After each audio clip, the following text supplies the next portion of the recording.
दोस्तों पता है जिंदगी में सबसे ज्यादा प्रेशर आदमी कब महसूस करता है? मैं बताता हूं। वो तब जब आप गोलगप्पे खा रहे हो, एक गोलगप्पा आपके मुंह में हो, एक गोलगप्पा आपके प्लेट में हो और तीसरा गोलगप्पा गोलगप्पे वाला रेडी करके आपका इंतजार कर रहा हो। तो स्वागत है दोस्तों आज के नए नवेले एपिसोड में। थोड़ा सा हंस लो। दोस्तों एक दिन एक औरत मंदिर की सीढ़ियों पर बैठ के रो रही थी। पुजारी जी ने देखा, उन्हें चिंता हुई। उन्होंने कहा, बेटी क्यों रो रही हो? उस औरत ने रोते हुए कहा, पुजारी जी कल रात मेरे पति गुजर गए। पुजारी जी को बड़ा दुख हुआ। उन्होंने कहा, ओह बहुत बुरा हुआ। तो बेटी उन्होंने मरते हुए तुमसे कुछ कहा? तो वो औरत बोली, हाँ पुजारी जी वो कह रहे थे, अरे मेरा गला छोड़ दे डायन, मैं मर रहा हूं। पुजारी बेहोश। पति और पत्नी के बीच वाला एक अंतिम किस्सा। पति बिस्तर पे लेटा हुआ अपनी अंतिम सांसें गिन रहा है। उसने सोचा कि मरते हुए अपनी पत्नी को सब सच बता दूं। उसने कहा, पत्नी सच तो यह है कि तुम्हारे अलावा मेरे कई औरतों के साथ नाजायज संबंध थे।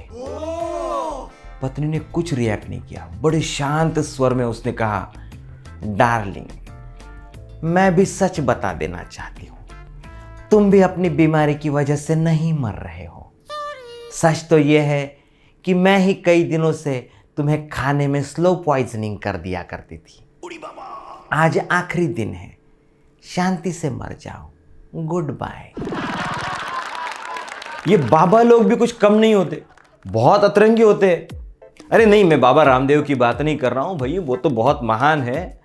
आपने भी सुना होगा, कुछ दिन पहले हाथी पे बैठ के योगा कर रहे थे। कुछ देर बाद हाथी ने गिरा दिया। अब सही तो बात है, जानवर है, इंसान थोड़ी है कि सिर पर बिठा के रखेगा।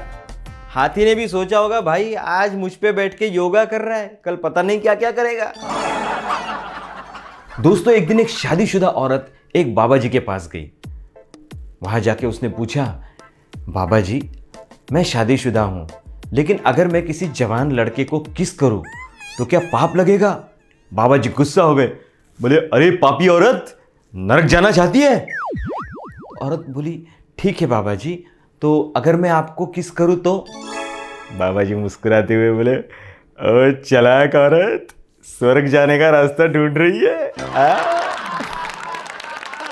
औरत से याद आया, एक दिन एक औरत ने एक कस्टमर केयर में फोन किया और जैसे सामने से फोन उठाया, वो बड़ी गुस्से में बोली, ये क्या हो रहा है? पिछले 3 घंटे से आपका इंटरनेट नहीं चल रहा है, मैं करूं तो क्या करूं? सामने से कस्टमर केयर एग्जीक्यूटिव ने बड़े शांति से जवाब दिया, मैडम तब तक कुछ घर के काम ही कर लो।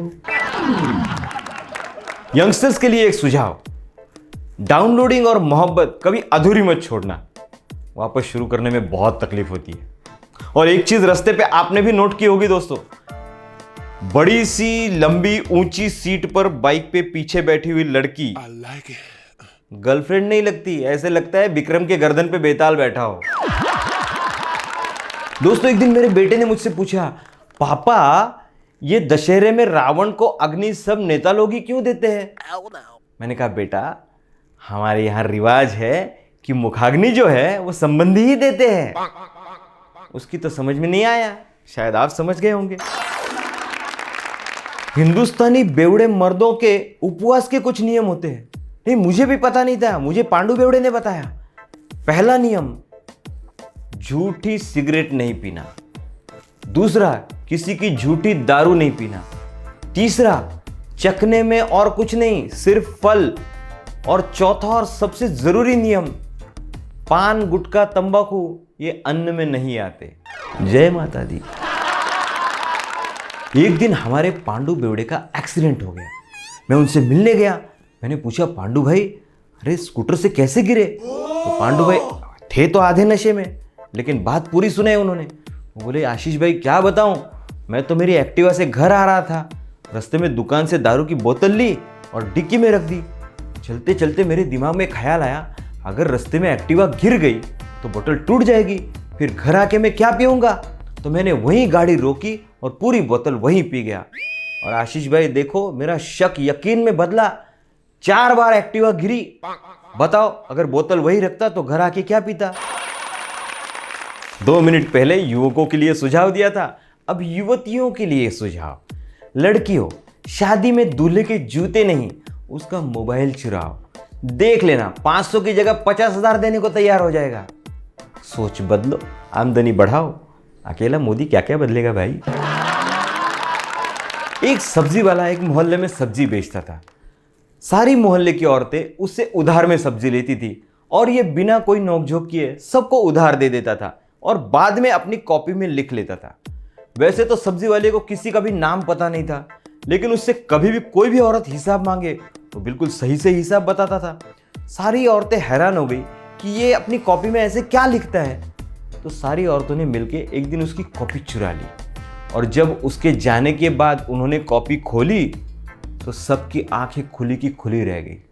सब्जी वाले ने लिखा था, बिल्ली आंख वाली 20 रुपए, दबी नाक वाली 14 रुपए, सड़ी शक्ल 15 रुपए, महाकंजूस 35 रुपए, हूरपरी 90 रुपए, गोरी पंजाबन 35 रुपए, मोरनी चाल 40 रुपए, काली कलुटी 51 रुपए, मोटी भैंस 55 रुपए, जटनी 45 रुपए, रोनी सूरत 35 रुपए, भुलक्कड़ 40 रुपए, कुत्ते वाली 45 रुपए।